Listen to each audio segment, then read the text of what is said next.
Como le mencionaba, hoy vamos a comenzar con nuestro curso de introducción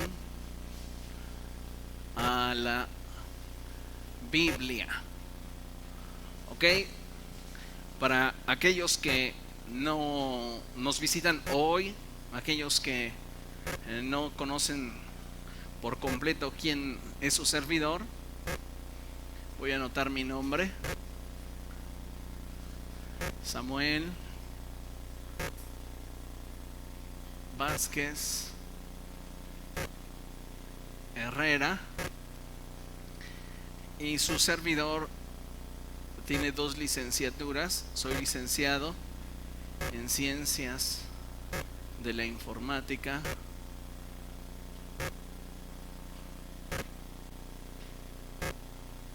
y soy licenciado en Teología.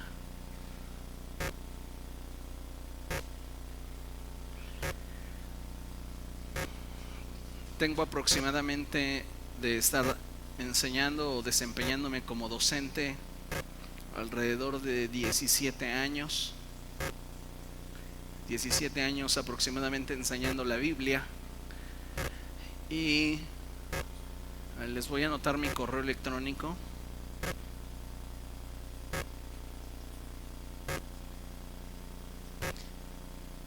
Sambasger, las primeras 3 letras de mi nombre y apellido, @gmail.com. Ok. Por si les dejo alguna tarea o si ustedes tienen alguna duda, pueden enviármela al correo electrónico. Ok. Los que no tienen mi celular,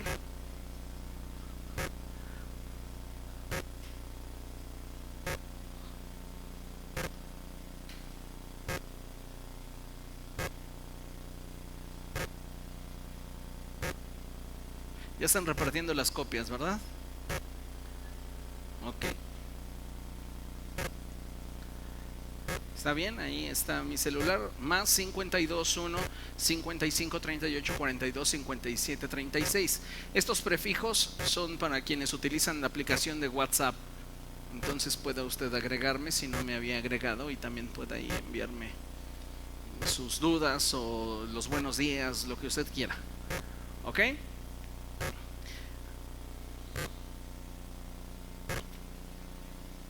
Bien, pues vamos a posicionarnos en nuestra hoja de contenido.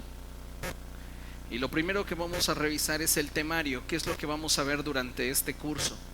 Y vamos a ver cómo está formada la Biblia, la clasificación de su contenido, el canon, analizar la veracidad, la autoridad de la escritura, las diferentes traducciones, cómo estudiarla, sus beneficios, la preservación de las escrituras a lo largo del tiempo, su transmisión, las diferentes traducciones que existen y la diferencia con la paráfrasis, formas y técnicas de estudio y meditación de la escritura, así como diversas herramientas. Amén. Para su comodidad también se está grabando todas estas clases en video, se están grabando en audio, por si usted quisiera en algún momento tenerlo y repasarlo, usted lo puede hacer. ¿Ok? Vamos a la página número 5, ahí iniciamos en nuestra introducción.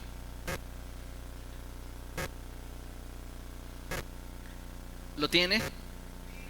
Y dice: Dios, que muchas veces y de varias maneras habló a nuestros antepasados en otras épocas por medio de los profetas, en estos días finales nos ha hablado por medio de su Hijo.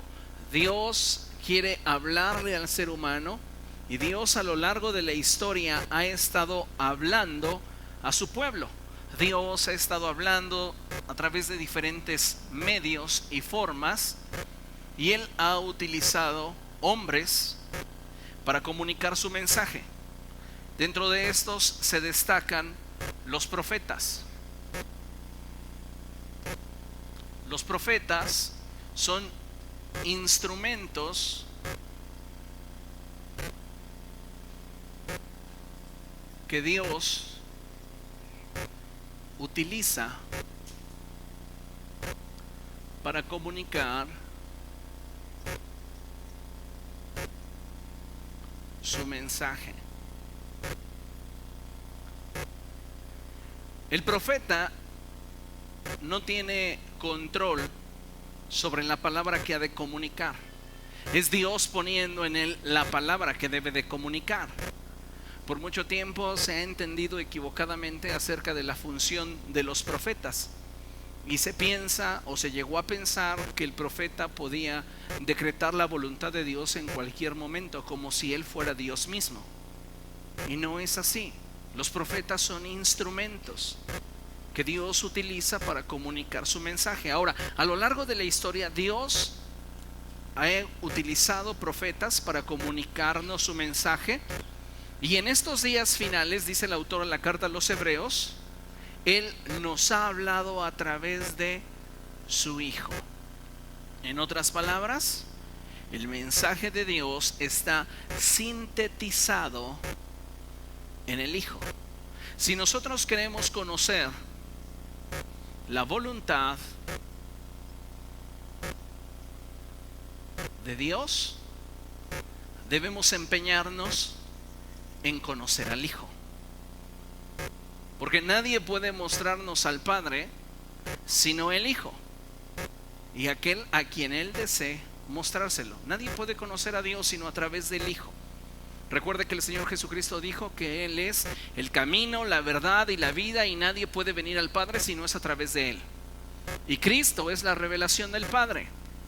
En una ocasión, uno de sus discípulos le dijo a Jesús: muéstranos al Padre y con eso nos basta. Y Jesús le dijo: tanto tiempo llevo ya con ustedes y me dices, muéstrame al Padre. Pues te digo que quien me ha visto a mí, ha visto al Padre. ¿Por qué? Porque el apóstol Juan dice que en el principio era el verbo. Otras traducciones traducen era la palabra. Y la palabra era con Dios y la palabra era Dios.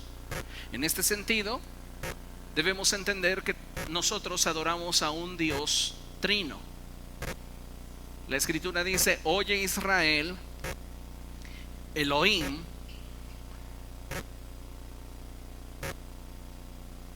nuestro Dios, uno es. La palabra Elohim, literalmente su traducción es dioses. En el principio, diría una traducción textual de Génesis 1:1, en el principio Elohim creó los cielos y la tierra. En el principio, la traducción literal sería entonces dioses creó. No hay un error gramatical. No es que se esté utilizando un plural y después un singular. Porque si estuviéramos hablando de tres dioses, entonces la forma correcta de la expresión sería: en el principio los dioses crearon. Pero la Escritura enfatiza que en el principio dioses creó. En el principio Dios creó los cielos y la tierra. Ahora, la traducción de Elohim literalmente es dioses. Pero la doctrina cristiana enseña que nuestro Dios es un solo Dios verdadero, manifestado en tres divinas personas: Dios Padre, Dios Hijo y Dios Espíritu Santo. Cada uno de ellos tiene su propia personalidad. ¿Qué es lo que define la personalidad de una persona? La personalidad se define por el intelecto,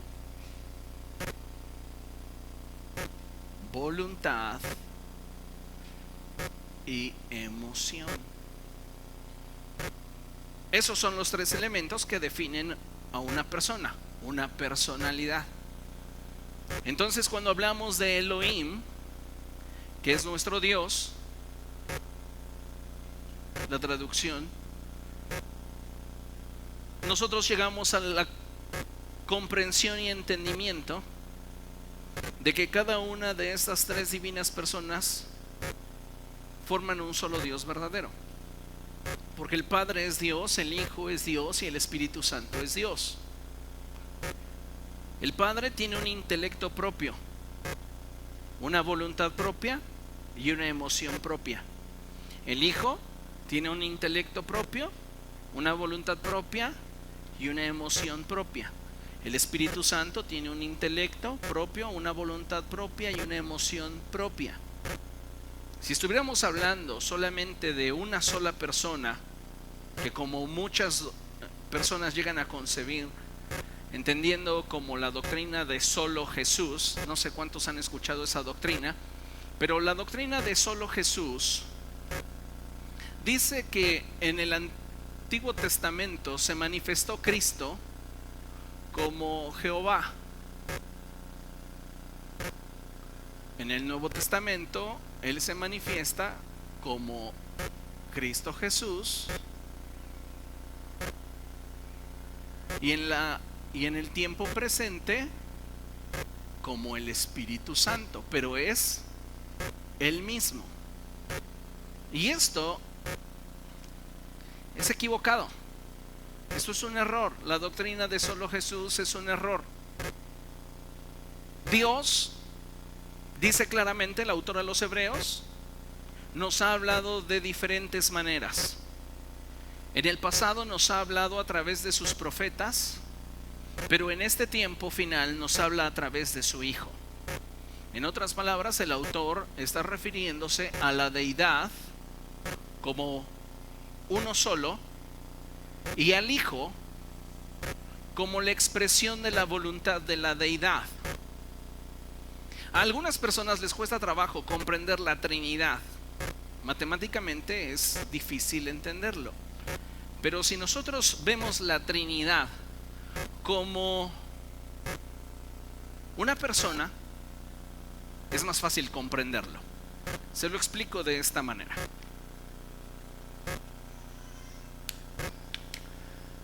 El Padre es el que orquesta la creación. Él es el que determina.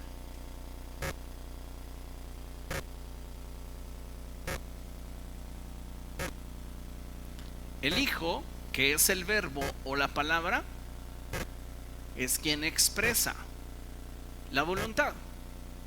Y el Espíritu Santo es quien la ejecuta.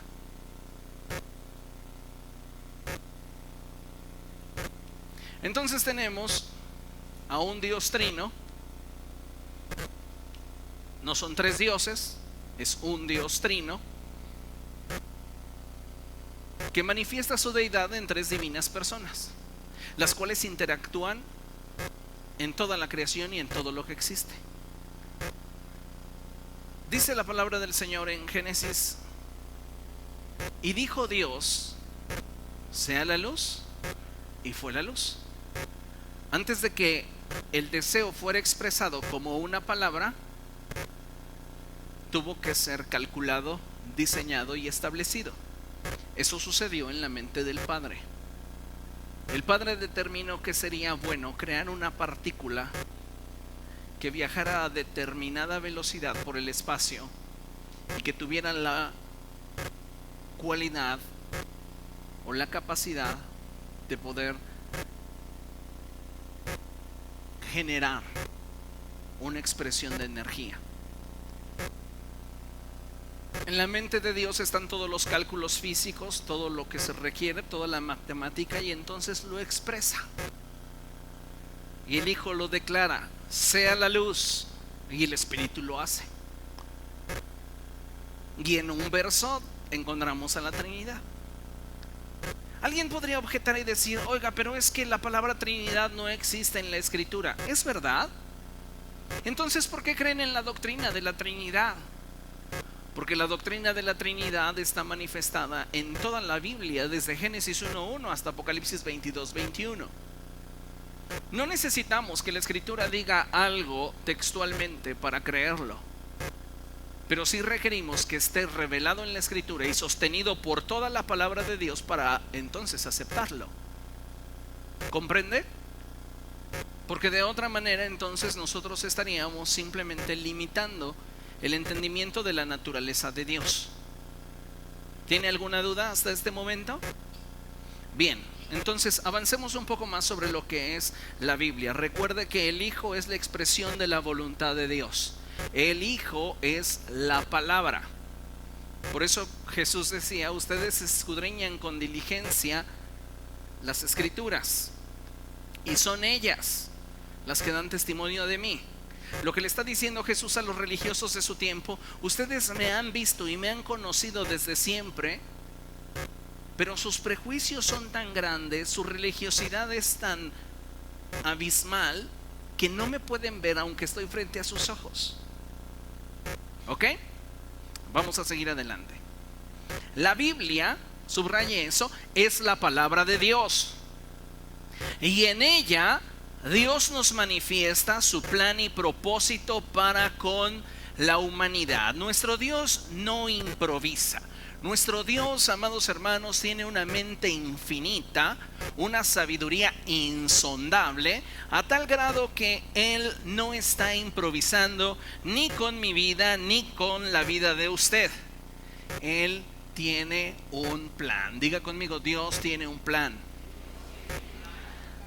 No hay cosa que suceda en la tierra que Dios no haya determinado. Nada toma a Dios por sorpresa. Ninguna tragedia, ninguna situación agradable. Todo está determinado y orquestado, si me permite la expresión, por Dios.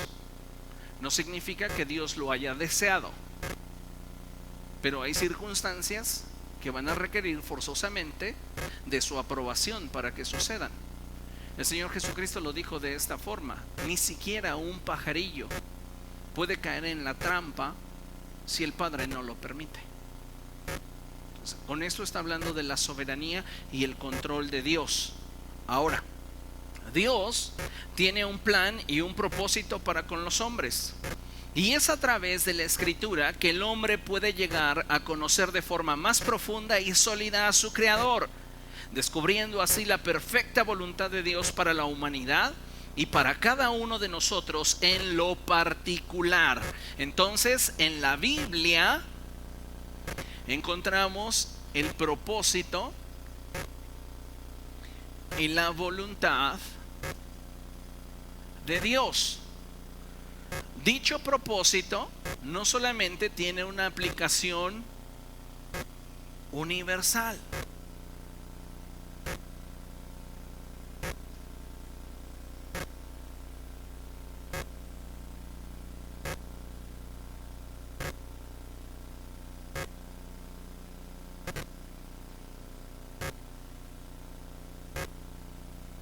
Me quedó un poco feo, pero imagínense que así era antes de los terremotos.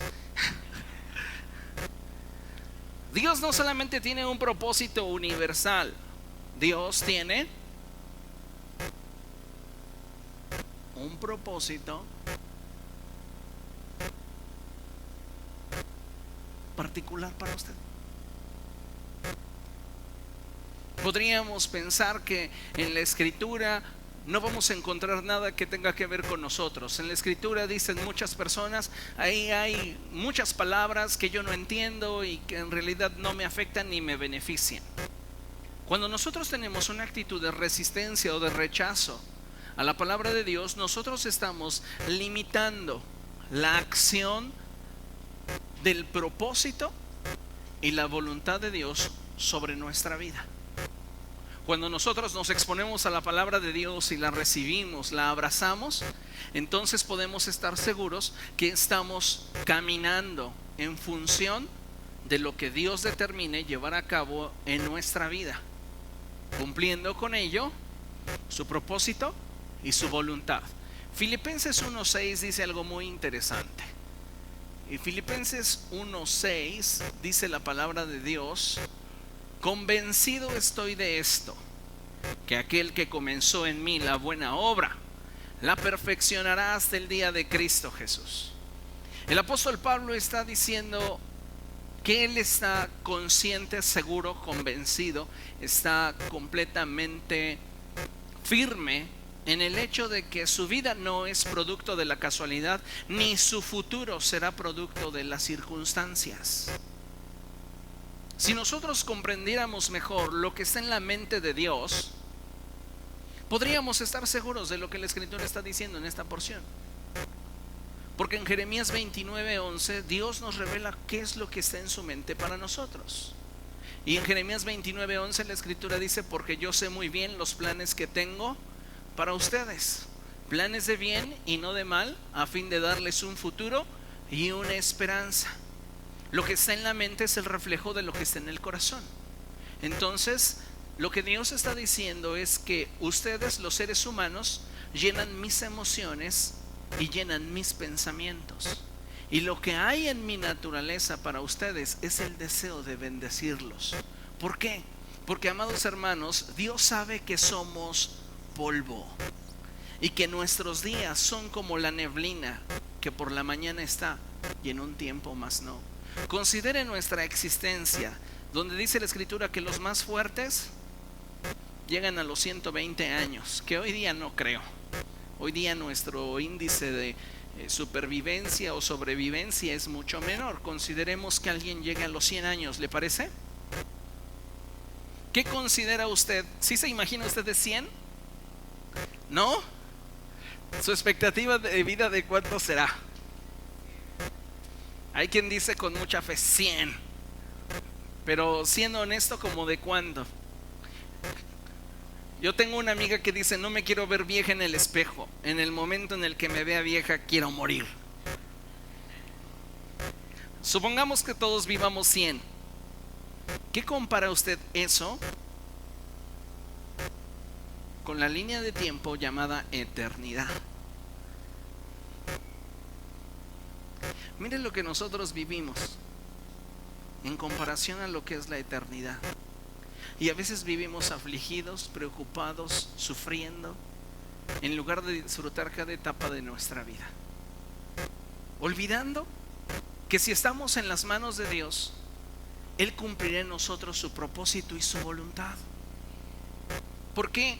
Porque en la expresión de lo que la Biblia declara está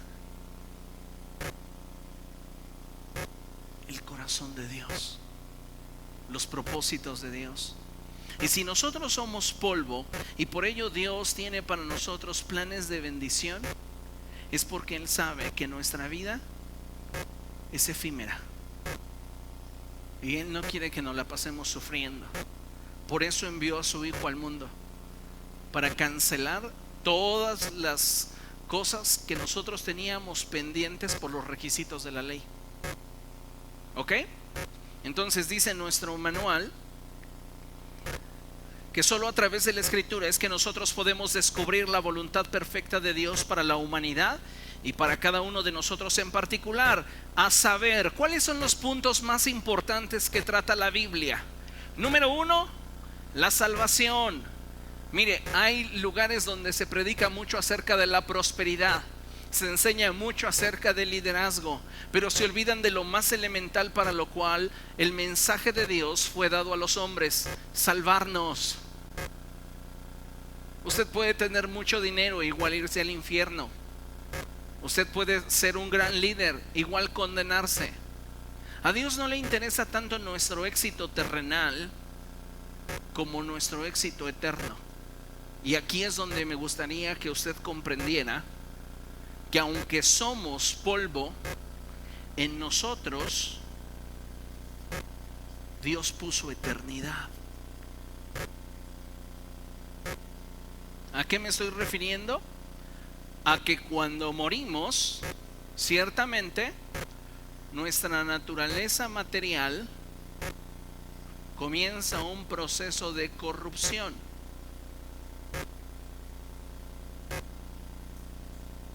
Permítame la expresión, nos comenzamos a podrir.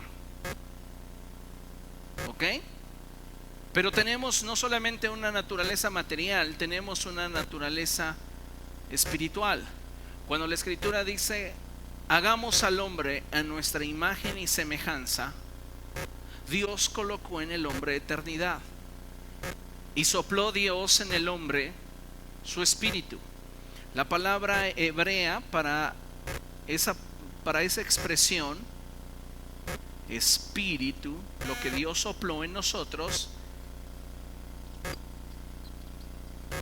es la palabra neuma. Una P y luego escribe usted neuma. ¿Ok? Nuestra naturaleza espiritual está compuesta o está formada por un espíritu y un alma.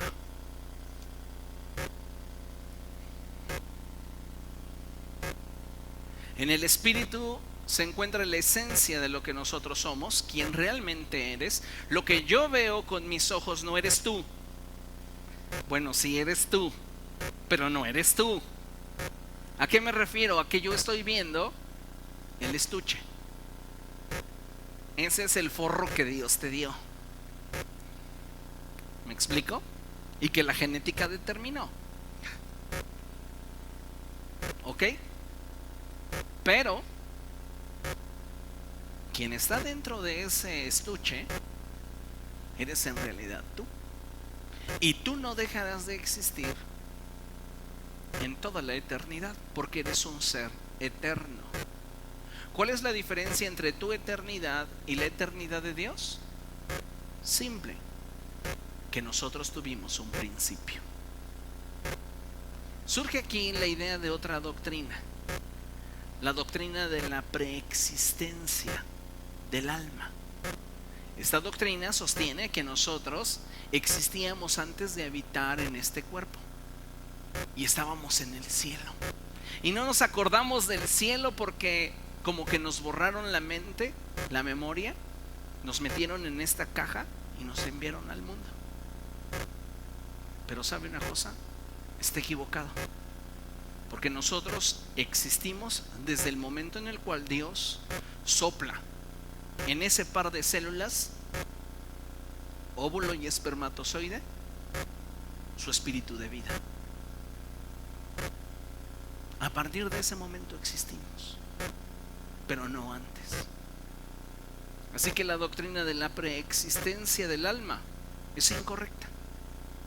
Nosotros existimos a partir del momento en el cual fuimos fecundados y comenzaron la partición de células y comenzó a desarrollarse propiamente en nuestro organismo. ¿De dónde provenimos? ¿Fuimos descolgados de un arbolito en el cielo? No, simplemente Dios así lo hizo. Por eso es el milagro de la vida.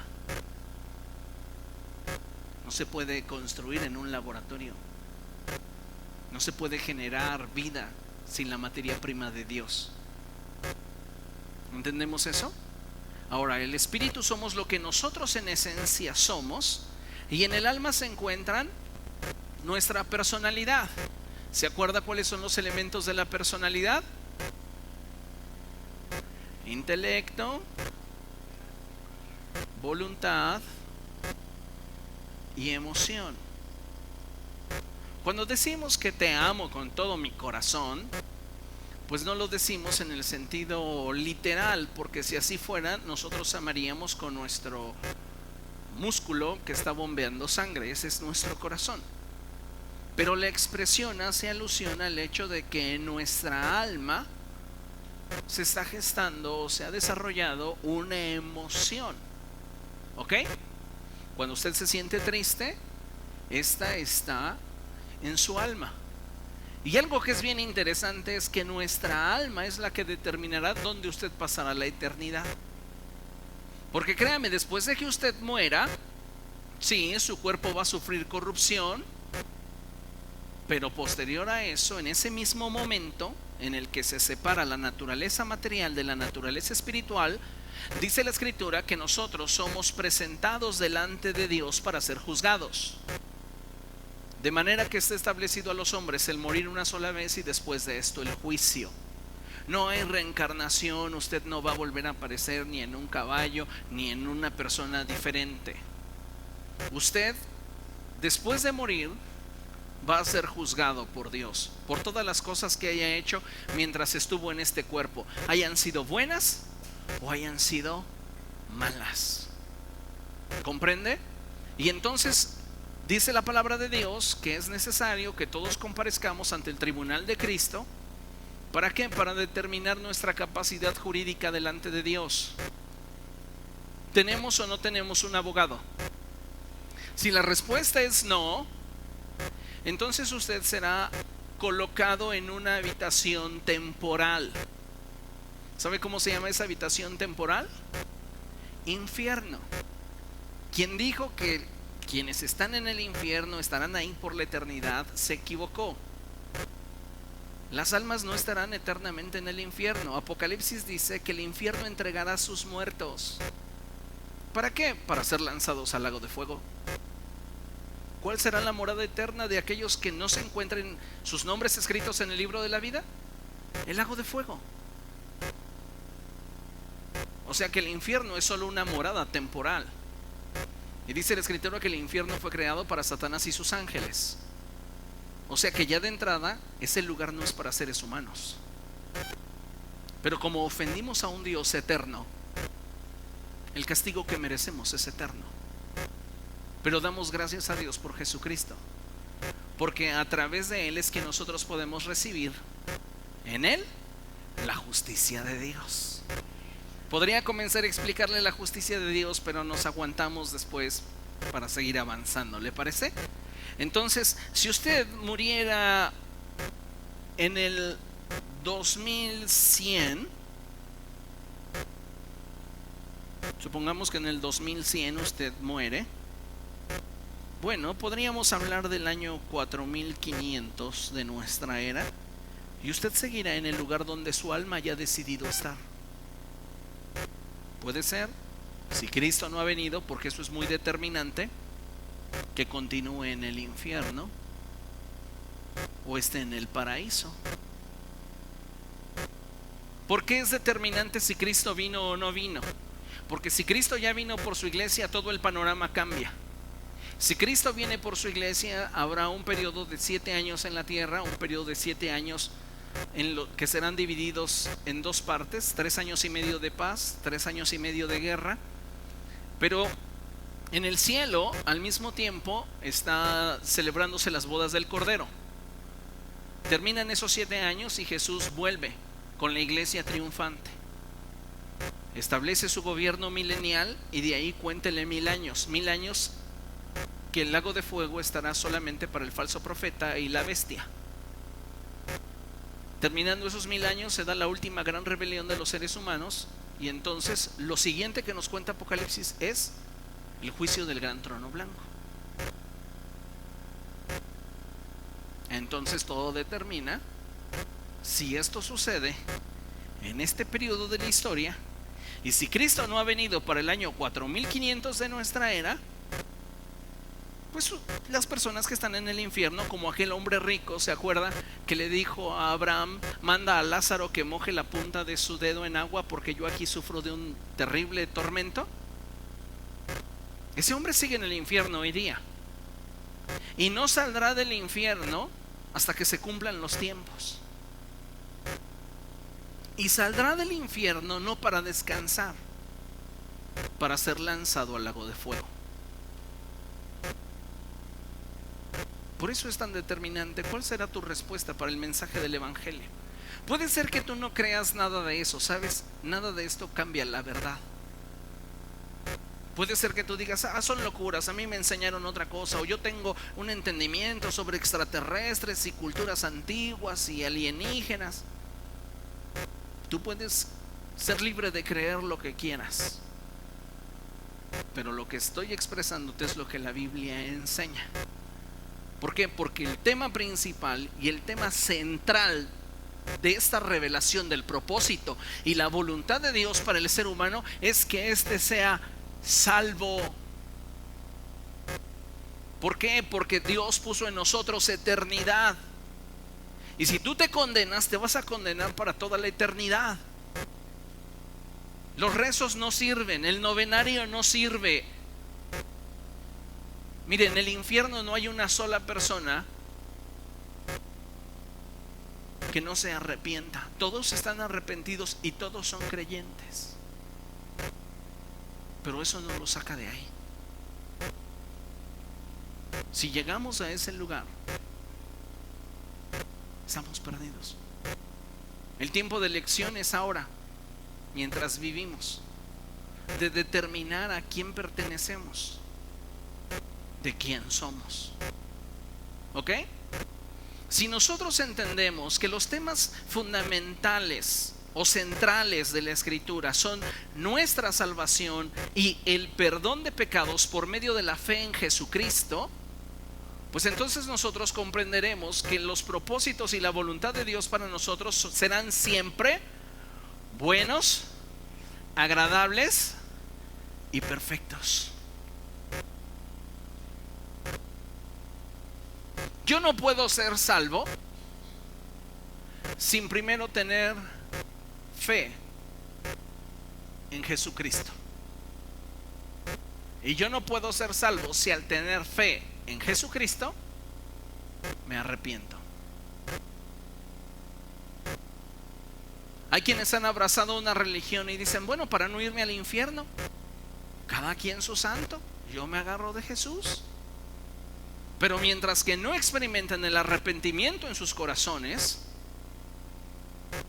abrazaron solo una religión, porque el nuevo nacimiento implicará siempre arrepentimiento.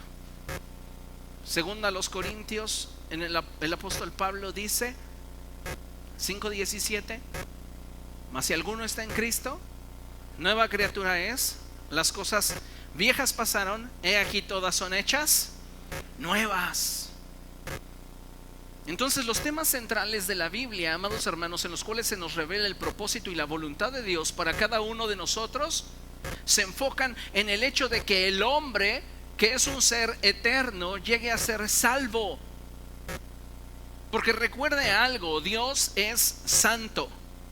Sí, nuestro Dios es todo ternura, nuestro Dios es todo bondad, cierto, pero Él también es justo y no dará por inocente al culpable. Ahora, ¿cómo nos relacionamos con Dios si nosotros pecamos? La Biblia dice que no hay justo ni aún uno, no hay quien haga lo bueno. Entonces, Dios envió a su Hijo Jesucristo para que a través de la fe en su sacrificio nosotros pudiéramos ser salvos. Pero para ello nosotros tenemos primero que arrepentirnos de nuestro estilo de vida con el cual ofendimos a Dios. ¿Tiene alguna duda? ¿No? Bien, hablar del origen de la Biblia sin duda nos hace recordar lo que la misma nos habla acerca de ello. Definitivamente la Biblia provino de Dios. La Biblia es un mensaje de Dios. El origen de la palabra es Dios. Se puede decir que el autor de la Biblia es Dios. Aun cuando encontremos a muchísimos autores que ni siquiera estuvieron en el mismo lugar geográfico ni en el mismo tiempo en la historia, podemos darnos cuenta de la mente de Dios plasmada en cada uno de los libros o cartas. Amén. Se puede decir que el autor de la Biblia es Dios, pues encontramos características en esta, las cuales nos enseñan de dónde provino y cómo fue inspirada. Todo el mensaje contenido en la Biblia procede de Dios. Vamos a ver lo que dice Jeremías 30.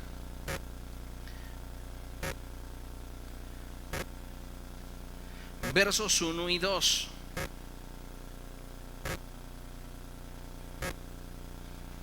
Jeremías, capítulo 30,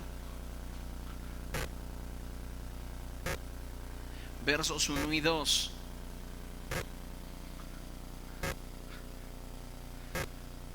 Cuando nosotros comenzamos a analizar los textos bíblicos a fin de extraer de ellos verdades, siempre es importantísimo que prestemos especial atención a nuestra lectura, porque eso nos va a traer a la luz cosas que leído de forma superficial no notaremos.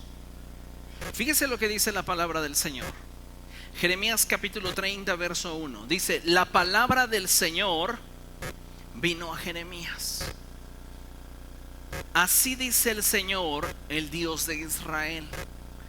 En esta porción la escritura nos está dejando en claro que el origen de la palabra de Dios, que Biblia, déjeme decirle que es un término moderno. Dios jamás en la escritura menciona mi Biblia. No dice mi Biblia, ¿estamos de acuerdo? El término Biblia, lo vamos a ver más adelante, es un término moderno.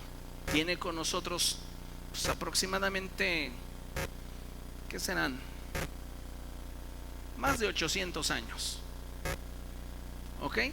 Pero es moderno. ¿Por qué? Porque la palabra Biblia significa biblioteca.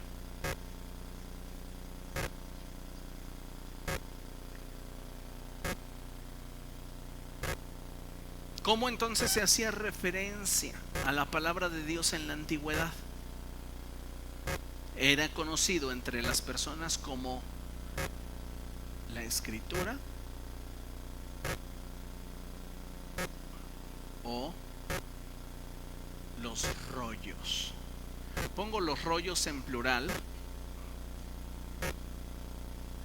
porque por mucho tiempo se emplearon rollos de pieles para en ellos escribir los mensajes de Dios. Ahora, algo que es bien interesante es que los hebreos no escriben como nosotros. Nosotros escribimos de izquierda a derecha, pero ellos escriben de derecha a izquierda. Y en el hebreo no existen las vocales como nosotros tenemos. Que pase la A, que pase la E, que pase la I, la O y la U. ¿Se acuerda? En nuestra lengua sí existe, pero en el hebreo no existen, solo existen consonantes. De ahí, escuche y ponga atención, que el nombre Jehová sea un error. Dios no se llama Jehová, pero Él ha hecho milagros en el nombre de Jehová de los ejércitos. Pues Él no se entiende, dice, están chavos, pero tienen fe. Pero no es el nombre de Dios. El nombre de Dios es un nombre definido por 4 consonantes que se conoce entre el pueblo judío como el tetragramatón. Son 4 consonantes. Tampoco es Yahvé, pero lo hemos empleado como una traducción posible. ¿Cómo se pronuncia eso? ¿Quién sabe? Pero sí tiene una pronunciación, sí. Pero el nombre de Dios es tan sagrado que solamente el sumo sacerdote, cuando estaba ya en su lecho de muerte, llamaba a su sucesor para decirle al oído: el nombre del Señor es, y lo pronunciaba. Hoy encontramos tiendas Jireh, ropa interior Nisi. Nuestra cultura occidental no alcanza a comprender y a medir el tamaño de lo que implica el nombre de Dios. Entre los judíos, el nombre de Dios ni siquiera es pronunciado, porque es santo y requiere de toda la reverencia. ¿Qué esperanzas que a media conferencia en una sinagoga esté sonando un celular? O esté un niño azotando los juguetes, o esté la gente haciendo su escándalo con sus pastillitas y palomitas. No, ¿por qué? Porque todo lo que gira en torno al nombre es sagrado. Nuestra cultura occidental no toma en consideración muchas cosas que deberíamos nosotros como iglesia cristiana retomar. Y no me refiero a que tengamos que judaizar, porque ese es otro tema del cual hablaremos después, que lamentablemente hoy algunas iglesias han caído en esos extremos y no guardan con celo la doctrina. Pero ¿cómo se llama entonces? ¿Cuál es el nombre? No lo sabemos. ¿Usted ha visto en algún reportaje, posiblemente en algún programa de televisión, que están los judíos orando frente al muro de los lamentos y ellos solo se balancean? ¿Ok? Ese balanceo es reverencia al nombre. Posiblemente están recitando un salmo o están recitando alguna expresión de la palabra de Dios, y cada vez que ellos llegan al nombre, lo reverencian. No lo pronuncian, lo reverencian. Ahora, el nombre Jehová o el nombre Yahvé, usted no lo va a encontrar en la NBI. ¿Por qué? Porque este nombre, Jehová, es un nombre moderno. Entonces, una de las formas en las que los traductores de la Nueva Versión Internacional quisieron mantener intacta la traducción fue precisamente en eso. No podemos dar por hecho un nombre que no está sostenido por la Escritura misma. ¿Qué podemos usar? Pues sabes que hay una palabra que se asemeja, y es la palabra Adonai. La palabra Adonai es Señor. Y por eso usted no va a encontrar en la NBI jamás un Jehová, encontrará un Señor. Quien no lo entiende y quien se deja llevar por argumentos escuetos y sin fundamento, comienzan a atacar la NBI diciendo que es una Biblia demoníaca, cuando ni siquiera tienen la información ni el por qué. No, es que a la NBI le faltan algunos pasajes. Yo le voy a explicar por qué faltan. Porque simplemente en los textos originales no aparecen. Muchos de esos textos o algunos de esos textos aparecen hasta la Vulgata Latina, que es una traducción, diga conmigo, moderna. Pero en los originales no aparecen.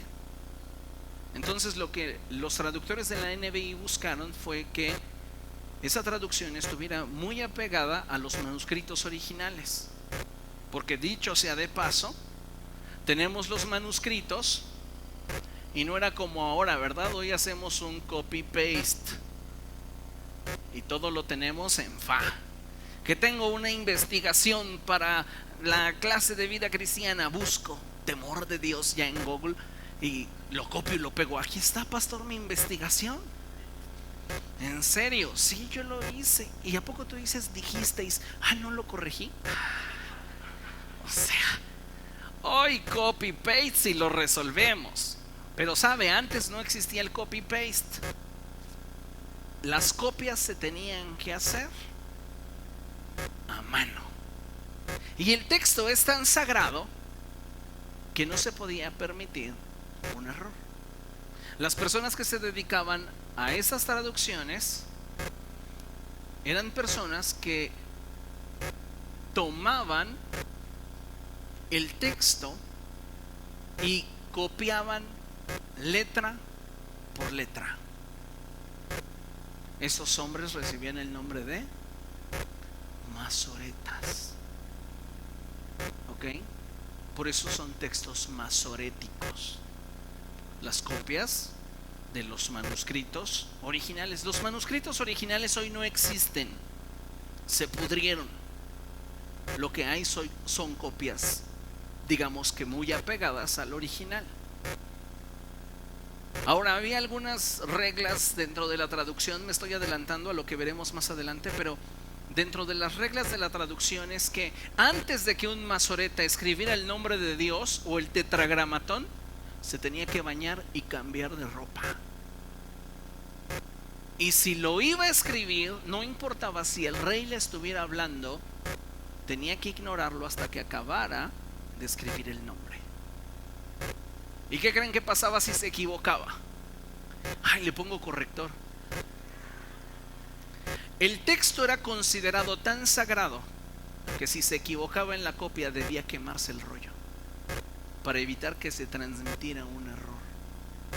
Oh, ya llevaba a mano todo el profeta Isaías, no podemos nada más cortar este pedacito. Se quema el rollo y vuelve a empezar. ¿Ah? Y hoy ni siquiera abrimos nuestra Biblia porque ¡ay, qué flojera! ¿Se da cuenta todo lo que nos ha costado? Y lo veremos en la preservación de la Escritura, todo lo que nos ha costado el poder hoy darnos cuenta de todo lo que el Señor tiene para nosotros.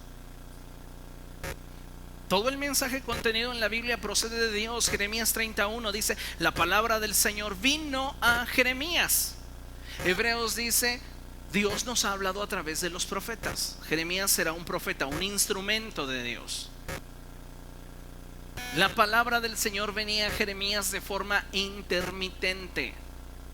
¿Por qué? Porque la presencia del Espíritu Santo era intermitente. Hasta Pentecostés, el Espíritu Santo no habitaba en medio de nosotros. Venía sobre los profetas, los inspiraba a profetizar y se iba de ellos. Y hoy nosotros tenemos una gran ventaja respecto de todo ellos. El Espíritu Santo mora en nosotros. ¿Cuántos dicen amén? El Espíritu Santo mora en ti y esa es nuestra ventaja. Ahora, el propósito del Espíritu Santo en nosotros es guiarnos a toda verdad. Ya no es revelarnos el texto sagrado. Oh, estoy sintiendo que Segunda de Pedro requiere una modificación. No. El texto inspirado, puro de la palabra, no requiere de modificaciones. El Espíritu Santo va a utilizar la palabra hablada a través de los profetas y apóstoles para guiarte a la verdad, traer convicción a tu corazón. Amén. Ahora, dice el verso 2: así dice el Señor, el Dios de Israel: escribe en un libro todas las palabras que te he dicho. ¿Qué quiere Dios que se haga con sus palabras? Que se hiciera con sus palabras, que se registraran. ¿Cuántas veces le ha sucedido que usted va a la tienda y dice: debo de comprar jabón, que no se me olvide el jabón? Llega, ve un refresco y se regresó con el refresco y se le olvidó el jabón. A todos nos ha sucedido, o a mí me pasa seguido. Hasta debo de poner en la alarma del teléfono: acuérdate de esto, porque si no se me va. Por eso Dios quiere que se registrara. Por eso Dios quería, porque se lo daba al profeta y no podía confiarse de su memoria. Tenía que registrarlo. Y así es como se da origen a las escrituras, que en un principio se escribe en rollos de pieles de animales. Y entonces, a lo largo del tiempo, debido a climas, persecuciones, guerras, etcétera, se tienen que empezar a fabricar copias. ¿Ok? Pero llegan momentos en los cuales se hacen inserciones en la escritura. Hay inserciones mínimas, no graves, e inserciones heréticas. A ver, hermano, mencióneme una inserción no grave. En Primera de Juan hay un texto que dice: porque tres son los que dan testimonio en el cielo: el Padre, el Hijo y el Espíritu Santo. Y estos tres son uno. Es un texto que nos encanta a los cristianos evangélicos trinitarios, porque ahí dice: y estos tres son uno. Y cuando llega un testigo de Jehová a nuestra puerta y dice: no, es que ese texto no estaba en la Biblia. Ah, ¿cómo que no? Aquí está. No, pero es que ese texto no estaba en los manuscritos originales. ¿En serio? Por eso, lea usted de la atalaya ahí. Ah, bueno, déjemela. O sea, ese pasaje en Primera de Juan ciertamente no está en los textos o en los manuscritos originales, pero no contradice la doctrina. Y como no contradice la doctrina y no sabemos en qué momento de la historia específicamente fue introducido, lo aceptamos como palabra de Dios. ¿Comprende? Pero si usted busca ese pasaje en la NBI, no está. Varias personas me dijeron: ¿y dónde está el fundamento de la doctrina? Desde Génesis 1:1 hasta Apocalipsis 22:21, ahí está el fundamento de la doctrina de la Trinidad. Una doctrina no se basa en un texto, amados hermanos. se basa en una armonía bíblica, que es un concepto que les enseñaré más adelante. La armonía bíblica tiene que ver con mantener la equidad y, valga la redundancia, la armonía con todos los pasajes de la Escritura, sin contradicciones. ¿Ok? Entonces terminamos de leer este pasaje y ahí le dejamos. Dice: así dice el Señor, el Dios de Israel, escribe en un libro todas las palabras que te he dicho. Todo lo que Dios le dijo a Moisés, todo lo que Dios inspiró a David, todo lo que Dios motivó a Daniel, a Jeremías, a Ezequiel, a Pablo, ha sido escrito, ha sido registrado. ¿Para qué? Para que no se nos vaya. Por eso cuando algún líder se acerca a mí y dice: mira que tengo grandes planes, dámelo por escrito. Sí, porque detrás del cuaderno, detrás de la computadora, usted va a ordenar sus ideas. ¿Comprendemos? Y Dios quería que se registrara para preservar su palabra. Y ese es el motivo por el cual se da origen a la escritura. No como una práctica de la humanidad, sino más bien como el registro histórico de las palabras de Dios. Amén. Okay. ¿Me regala 2 minutos? Sí, al menos para acabar el párrafo. Todo el mensaje contenido en la Biblia, Dios lo comunicó a hombres santos que Él escogió. Mucha gente se justifica y dice: es que eran hombres. Eran hombres. Dígale usted: pero santos, no como tú. Pero santos. Ahora, Dios les comunica su mensaje a quienes Él escoge y les inspira la revelación divina. Segunda de Pedro. Este pasaje de Pedro es muy profundo, pero vamos a tratar de aterrizarlo lo más claro que pueda para que nos quede más entendible. Segunda de Pedro 1, verso 21, dice la palabra del Señor: porque la profecía no ha tenido su origen en la voluntad humana. Es decir, no piensen que la profecía surgió del deseo de alguno. Oh, me dieron ganas de profetizar. Jehová es mi pastor, nada me falta. ¿Quién pone eso en el corazón de David? Dios. Fíjese lo que dice: porque la profecía no ha tenido su origen en la voluntad humana, sino que los profetas hablaron de parte de Dios, subraye esto en su Biblia, impulsados por el Espíritu Santo. Reina Valera, ¿cómo traduce? Inspirados.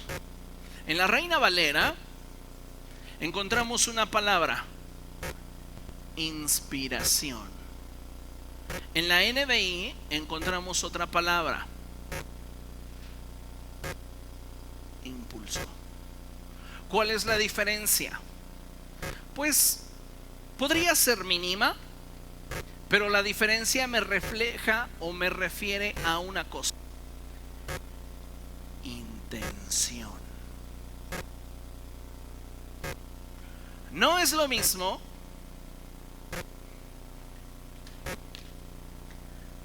decirle a Josué: hazte para allá, más para allá, a decirle: muévete aquí. En la primer forma lo estoy inspirando. Él decide hasta dónde y cómo. Cuando yo lo impulso, lo dirijo y lo controlo. Por este motivo es que no podemos quedarnos con la traducción de la Reina Valera: inspirados, porque me siento inspirado. Tus ojos me inspiran un poema. Ok, y yo voy a determinar el tamaño de mi verso. Tus ojos son como 2 luceros en la noche despejada de un día hermoso y una noche fresca, en el que se puede sentir la brisa del aire. Ok, me inspiró, pero esa ya es onda mía. de lo que me hace sentir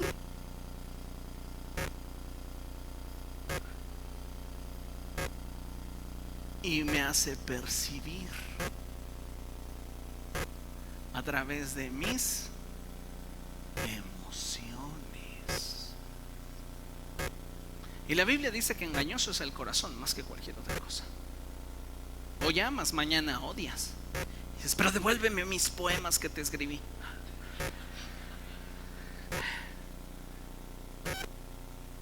Por esas razones que no nos quedamos, o su servidor no se queda con la palabra inspiración, me quedo con la traducción de impulsó.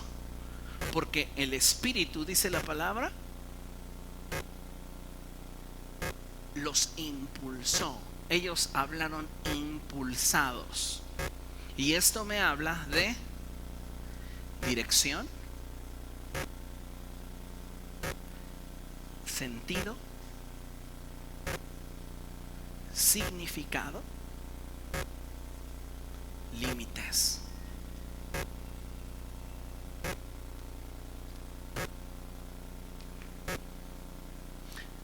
En una palabra, el hombre que se siente movido a hacerlo determina los límites, la dirección, el sentido y el significado de las palabras que quiere comunicar, porque está inspirado, basado en una emoción de lo que percibe y siente.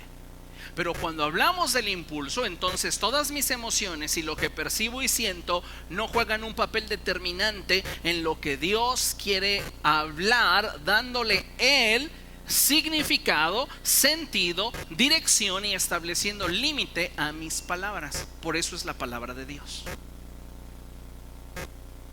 ¿Comprendemos?